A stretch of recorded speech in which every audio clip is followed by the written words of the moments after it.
मैं साथियों को बेनती करदा कि वो स्टेज ते बहुता ना रश पाओ, जिथे जिथे भी जगह मिलती है ते साडे बहुत ही इन धड़क जोधे कौम की आवाज एडवोकेट चंद्रशेखर जी साडे कोल पहुंच चुके हैं और मैं किसी भी साथी को, क्योंकि टाइम बहुत हो चुका है, किसी भी साथी को मैं हुण टाइम नहीं सकता दे सकता।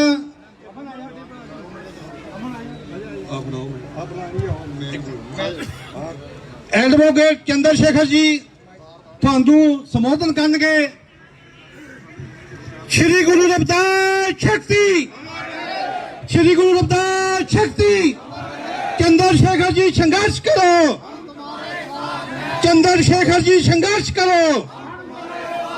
बाबा साहब थोड़ी सोच ते, गुरु रविदास जी थोड़ी सोच ते, साहब कांशी राम जी थोड़ी सोच ते, साहब कांशी राम जी थोड़ी सोच ते। चंद्रशेखर जी संघर्ष करो। हुण तुहाडे सामने राष्ट्रीय आजाद समाज पार्टी के राष्ट्रीय प्रधान एडवोकेट चंद्रशेखर जी थानू संबोधन करनगे। आजाद समाज पार्टी के राष्ट्रीय प्रधान एडवोकेट चंद्रशेखर आजाद जी।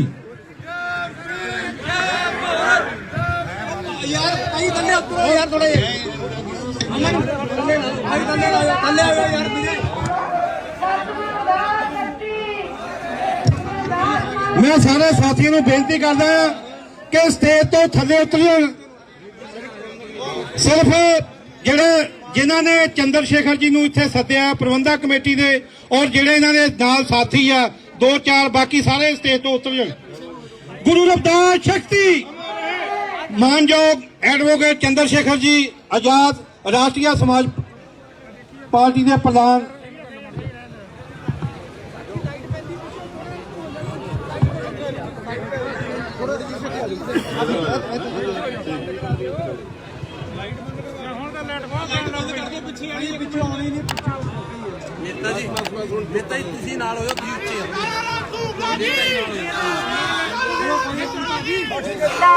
जय भीम, जय भारत, जय गुरुदेव, धन गुरुदेव। वाहिगुरु दा खालसा। देखिए, आप तमाम लोग जो यहाँ मेरे सामने खड़े हैं और मेरे जो बराबर में हमारे जिम्मेदार साथी खड़े हैं और यहाँ की जो प्रबंधक कमेटी, आप सबका बहुत बहुत धन्यवाद कि आज के दिन आपने मुझे यहाँ बुलाया और मौका दिया अपनी बात रखने का। तो सबसे पहले तो आज के पावन दिन की, क्योंकि आज मिलाप दिवस है। आज हमारी जो दो महान शख्सियत थी, हमारे संत गुरु महापुरुष जो हैं वो मिले थे, उनका जो है मिलाप हुआ था। तो ये एक बड़ा पावन दिन है और आज के दिन पावन दिन को हम लोग जो है इस अवसर पर सब लोग इकट्ठे भी हुए हैं। जय जय जय महाराज की जय।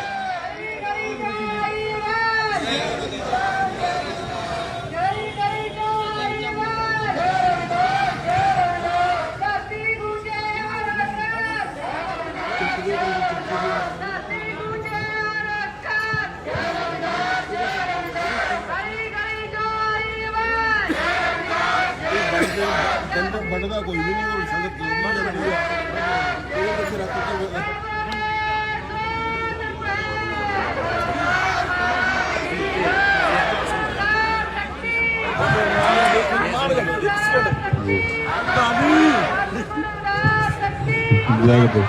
ठीक है। देखिए, मैं आज बहुत एक सीधी बात जो आप लोगों को समझाऊंगा और आपको समझ आ जाए कि आपने सुनी भी है कि कोई किसी को राज ना दियो और कोई किसी को ताज ना दियो, जो लियो निज बल से लियो। तो जिस कौम में अपने अधिकार लेने की क्षमता नहीं रहती, अपने हक के लिए लड़ने की क्षमता नहीं रहती, वो कौम कभी राज नहीं कर सकती। और जिस कौम का राज नहीं होता, उस कौम के साथ जुर्म ज्यादती लगातार होती रहती है, उस कौम के अधिकार लगातार छीनते रहते हैं। अगर आप चाहते हैं कि इस देश में आपका राज स्थापित हो, उसके लिए एक ही सूत्र है। उसके लिए बाबा साहब ने भी कहा है कि जो कौम अपना इतिहास नहीं जानती वो इतिहास लिख ही नहीं सकती। मैं एक बहुत साधारण बात आपको बता रहा हूं। अगर आप अपने संतों, महापुरुषों, गुरुओं की दिखाई रास्ते पे चलेंगे, उनकी वाणियों को पढ़ के कि क्यों जो है इस देश में सिखिज्म का जो है निर्माण हुआ, क्यों जो है गुरु नानक देव ने सिक्खी का जो है निर्माण किया, क्यों जो है यहाँ अन्याय और अत्याचार होता था, क्यों जो है यहाँ भेदभाव होता था, तो जिस तरह का धर्म के ऊपर पाखंडवाद यहाँ है, जिस तरह का भेदभाव यहाँ, जिस तरह की गुलामी एक लंबे समय से हमारे लोगों पे थोपी गई, उसके खिलाफ यहाँ सिक्खी का निर्माण हुआ गुरु नानक देव जी के नेतृत्व में। और उसके बाद जो है जो धार्मिक भेदभाव था, जो असमानता थी, उसको खत्म करने का प्रयास किया गया, लेकिन आज भी वो देश में खत्म नहीं हुई है। इसके बाद परम पूज्य बाबा साहब अम्बेडकर ने हमको हक अधिकार दिए भारतीय संविधान में। अगर भारतीय संविधान ना होता तो हम अपने धर्म को मान ही नहीं पाते, अपने धर्म की बात ही नहीं कर पाते, अपने धर्म का प्रचार प्रसार नहीं कर पाते। आज अगर ये नगर कीर्तन हो रहा है तो ये भी परम पूज्य बाबा साहब डॉक्टर भीमराव अम्बेडकर के संविधान की बदौलत हो रहा है। तो आज जो हमारे पास जो कुछ भी है वो बाबा साहब अम्बेडकर की देन है। तो हमें अपने संतों, गुरुओं, महापुरुषों के दिखाए रास्ते पे चलना है। और बाबा साहब अम्बेडकर ने हमें एक बड़ा अधिकार दिया है इस देश में राज करने के लिए, क्योंकि जिस तरह से वर्तमान का समय चल रहा है, बाबा साहब ने कहा कि अगर योग्य लोग, अगर पढ़े लिखे लोग राजनीति नहीं करेंगे, समाज के भले की लड़ाई नहीं लड़ेंगे, तो योग्य लोग आप पे शासन करेंगे। इसी वजह से मैंने पिछली जगह भी बताया कि चाय बेचने वाले लोग इस देश में शासन कर रहे हैं और पढ़े लिखे लोग इस देश में सड़कों पर जो है परेशान घूम रहे हैं। तो अगर आप चाहते हैं कि इस देश में पढ़े लिखे लोग राज करें तो आपको अपने हक की लड़ाई खुद लड़नी पड़ेगी। उसके लिए संत श्री सतगुरु रविदास जी महाराज ने एक नारा दिया है, एक बात कही है समाज से। बहुत जल्दी मैं अपनी बात को समाप्त करूंगा, लेकिन वो बात आपके लिए बहुत जरूरी है कि सत्संगत मिल रही है माधु जैसे मधुमक्खीरा। अगर आप एकजुट रहेंगे, इकट्ठे रहेंगे, अपने हकों की लड़ाई लड़ेंगे, तो आने वाले कल में हो सकता है कि राज आपका आ जाए। अगर आप इकट्ठे नहीं रहेंगे, हक की लड़ाई नहीं लड़ेंगे, एक दूसरे का साथ नहीं देंगे, तो फिर दुश्मनों का राज आएगा। और जब दुश्मनों का राज आएगा तो जिस तरह से इस देश को बेचा जा रहा है, चाहे सारे सरकारी डिपार्टमेंट खत्म किए जा रहे हो या अमीर लोगों को यहाँ की संपत्तियां जो है अमीर पूंजीपतियों के हाथ में दी जा रही है, कल इस देश में लोकतंत्र नहीं रहेगा, संविधान नहीं रहेगा। और जब ये सब चीजें नहीं रहेंगी, मुझे लगता है कि हमें अपने धर्म को मानने की इजाजत भी इस देश में नहीं रहेंगी। मैं इस देश के युवाओं से और खासकर पंजाब के युवाओं से ये अपील करता हूं, नौजवानों से, माताओं बहनों से, बुजुर्गों से, कि अब समय है अपने हक के लिए लड़ने का। पंजाब की धरती में बड़ा बल है। मेरे रहबर, मेरे गुरु, मेरे आदर्श मान्यवर साहब श्री काशीराम, जिनको बहुजन मसीहा कहा जाता है, वो यहाँ पैदा हुए। मगर इस प्रदेश को आज तक और देश में भी बहुजनों को आज तक बड़े रूप से सत्ता नहीं मिल पाई है। तो सत्ता की चाबी पंजाब से होके जाए और पंजाब के लोग संत श्री सतगुरु रविदास जी महाराज को, भगवान वाल्मीकि महाराज को, गुरु नानक देव को, संत कबीर को, अपने महापुरुषों के दिखाए रास्ते पर चलने का काम करे, नशा त्यागे, शिक्षा की तरफ बढ़े, रोजगार की तरफ बढ़े, राज सत्ता की तरफ बढ़े। और राज जिनका होता है, जिनका समाज एकजुट होता है। जिनका समाज एकजुट नहीं होता, जिनका समाज टुकड़ों में बटा होता, उनका राज नहीं होता। लेकिन जिस तरह की जुल्म ज्यादती आज की सरकार में हो रही है, गौर कीजिएगा सभी लोग, हाथरस की घटना है। हाथरस से बड़ी जो है तमाम घटनाएं पूरे देश में हाथरस के साथ साथ हो रही है। वो इसलिए हो रही है कि यहाँ लोकतंत्र भी है, यहाँ पुलिस भी है, यहाँ सरकार भी है, यहाँ सब कुछ है, यहाँ न्यायपालिका भी है। लेकिन यहाँ राज जो है वो गुंडों का है, बहरूपियों का है, देश को बांटने वाले का है और देश को बर्बाद करने वालों का है, जिनको इस देश से प्यार नहीं है। ये मुल्क हमारा है, हमारे लोगों ने, हमारे महापुरुषों ने, गुरुओं ने अपने खून से सींचा है। चाहे वो गुरु गोविंद सिंह जी महाराज हो, चाहे वो परम पूज्य बाबा साहब अम्बेडकर हो, अपने 4-4 बच्चे कुर्बान किए हैं इस देश के लिए, इस समाज के लिए, इस एकता के लिए। अगर आज हमने उनकी कुर्बानियों को भुला दिया तो याद रखिए कि आने वाले कल में हमारा वजूद इस देश से खत्म हो जाएगा, ये भाईचारा इस देश से खत्म हो जाएगा, भारतीय संविधान इस देश से खत्म हो जाएगा। इस संविधान की सुरक्षा की, रक्षा की और अपने हकों के लड़ने की जिम्मेदारी आज आपकी है। दुश्मन ने सारी चीजें अपने कब्जे में ले ली हैं, न्यायपालिका उनके कब्जे में, एक भी फैसला आपके पक्ष में नहीं आ रहा है, सारी मीडिया उनकी है, तरह तरह के झूठ और सारे मुद्दों को डाइवर्ट करने के लिए पता नहीं क्या क्या फैलाते रहते हैं, और राज सत्ता पे उनका कब्जा है। जिनके पास वोट है वो लोग आज यहाँ खड़े हैं, और जिनके पास वोट नहीं है वो यहाँ आज महलों में बैठे हैं, विधानसभाओं में बैठे हैं, लोकसभाओं में बैठे हैं, राज कर रहे हैं, संसद में बैठे हैं। तो मैं जानना चाहता हूं तमाम लोग यहाँ खड़े हैं, क्या कोई कानून सड़क पे खड़े होकर भी बनता है? कानून तो विधानसभाओं में बनते हैं, लोकसभाओं में, संसद में बनते हैं, और वो कानून जब बनते हैं तो वो जनहित के लिए होते हैं। लेकिन जनता तो यहाँ जनता की FIR नहीं लिखी जाती। पंजाब तो अभी पोस्ट मैट्रिक स्कॉलरशिप के आंदोलन से लड़ रहा है। पंजाब तो जो है यहाँ जिस तरह किसान सड़कों पे हैं, जो लोकतंत्र में कहते हैं कि जनता जो चाहती है वो होता है, लेकिन किसान यहाँ चाहते थे कि ये जो बिल हमारे ऊपर लागू किया जा रहा है जबरदस्ती, जो केंद्र की मोदी सरकार कर रही है, RSS की भाजपा की सरकार कही कि वो बिल हमें नहीं चाहिए, लेकिन फिर भी वो लागू किए गए। यानी कि लोकतंत्र देश में खत्म हो चुका है, और जो सरकार चाह रही है वो कर रही है। आप समझिए कि आप आंदोलन कर रहे हैं पिछले 3 महीने से, क्या सरकार पे फर्क पड़ा? सरकार पे इसलिए फर्क नहीं पड़ा कि सरकार को पता है कि अगर जब भी ये कोई बात करेंगे तो हम इनको धर्म के, राष्ट्र के, तमाम तरह के मीडिया से झूठ फैला के इनको जो है बेवकूफ बना लेंगे और इनके हक की आवाज को उठने नहीं देंगे। हम इस आंदोलन को एक जाति और एक सिर्फ किसानों का अंदर बना के रखेंगे। मैं निवेदन करता हूं कि ये किसानों का आंदोलन नहीं है, किसान के साथ मजदूर भी जुड़ा हुआ है, मजदूर के साथ आम आदमी भी जुड़ा हुआ है, क्योंकि वो सब हमारा ही परिवार है। इस आंदोलन में भी बढ़ चढ़ के हिस्सा लें, और जो तमाम आंदोलन इस देश में किसी भी प्रदेश में चल रहे हैं उनमें बड़ी महत्वपूर्ण सकारात्मक भूमिका दिखाएं। क्योंकि आपको याद होगा कि जब दिल्ली में हमारा गुरु घर तोड़ा गया था तो उसमें सबसे बड़ी जो कुर्बानी दी गई थी वो पंजाब के लोगों की, हरियाणा के लोगों की दी गई थी। उसी के बाद जो है माननीय सुप्रीम कोर्ट को भी एक सरकार को झुकना पड़ा था और गुरु घर की जमीन आपको देनी पड़ी। तो इस समाज में जो बल है, जो ताकत है और जो कुर्बानियां हमारे महापुरुषों ने दी और हमारे लोगों को याद है, उसके बदले जो है इस देश में हम लड़ने की जो क्षमता रखते हैं उसे भूलिएगा नहीं।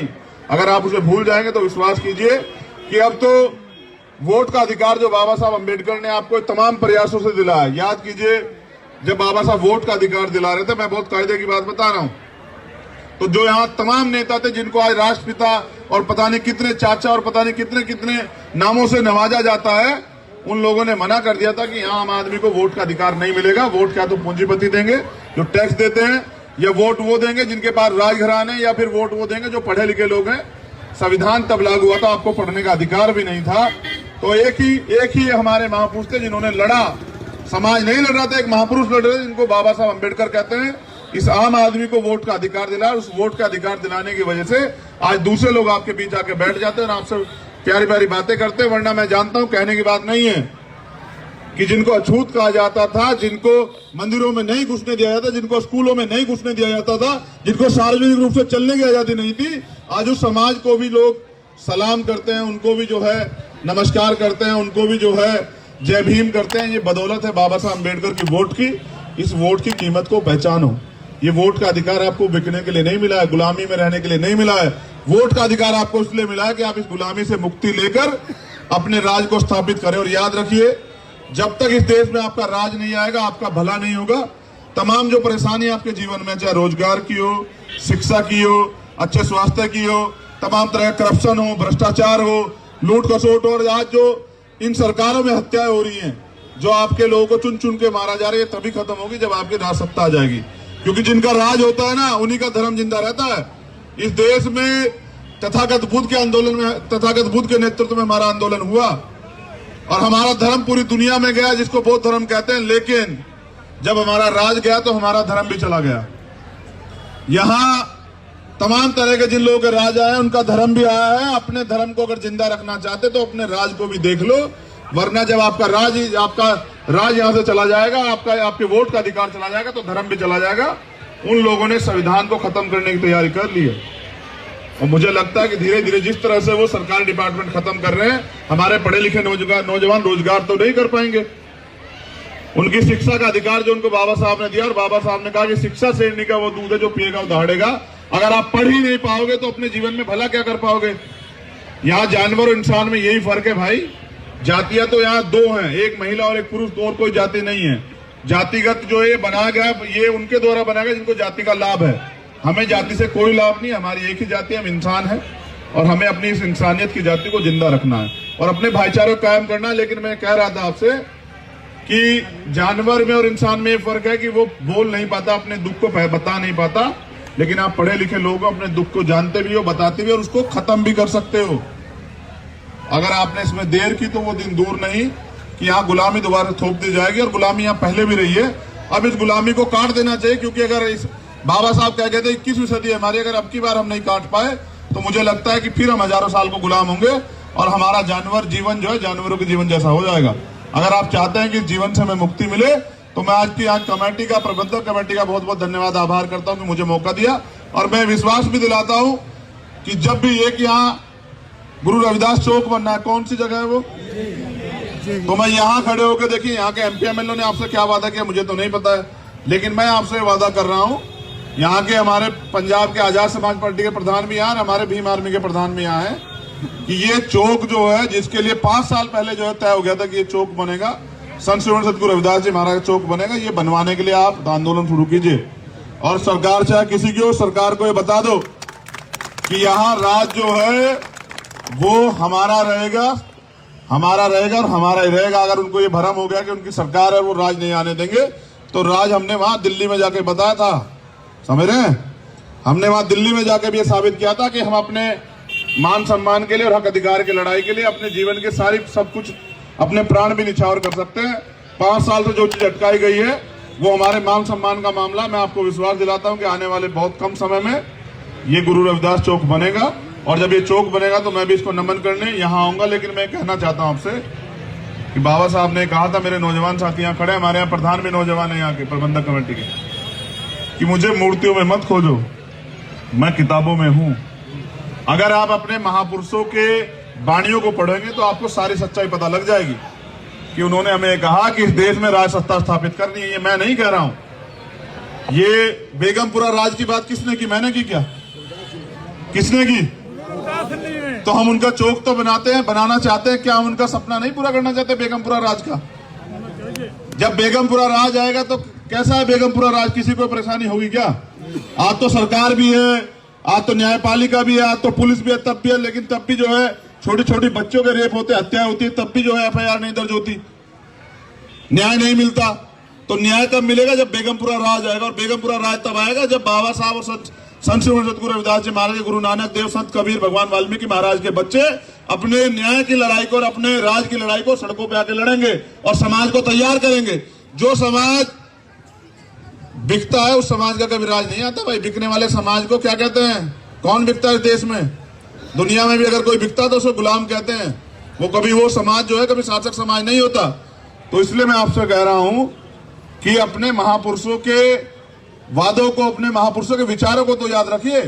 बाबा साहब अम्बेडकर ने भी कहा कि मैं चाहता हूं कि 21 नदी में हमारे बच्चों का राज आए, हमारे आने वाली पीढ़ियां देश पे राज करें।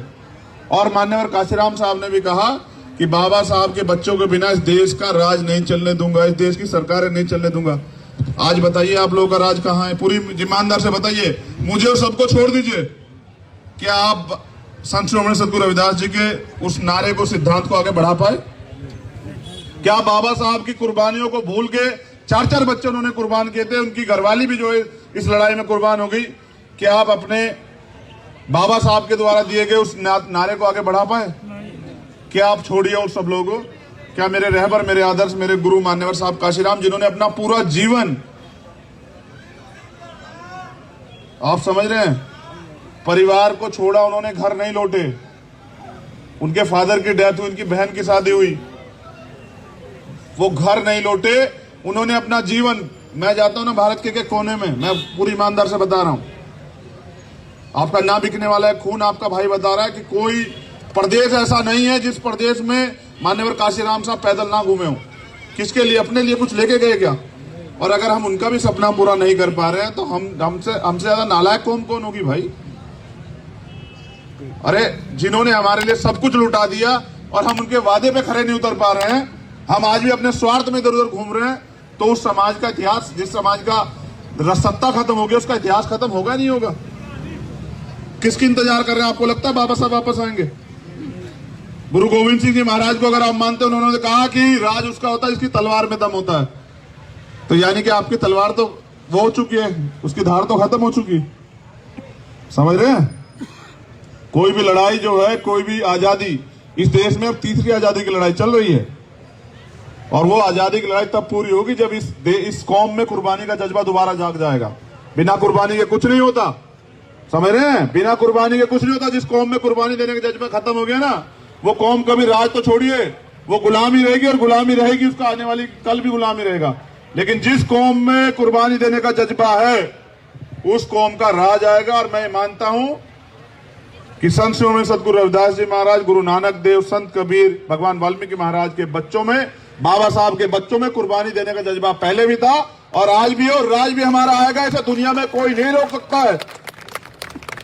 सत्य परेशान हो सकता है, पराजित नहीं हो सकता है। और झूठ के पैर नहीं होते। वो जो देश को बेचने वाले लोग, जो देश को राष्ट्र और धर्म के नाम पे लड़ाकर बांटने वाले लोग आज सत्ता में बैठे, उनकी इस सत्ता, इस अहंकार का भी अंत होगा।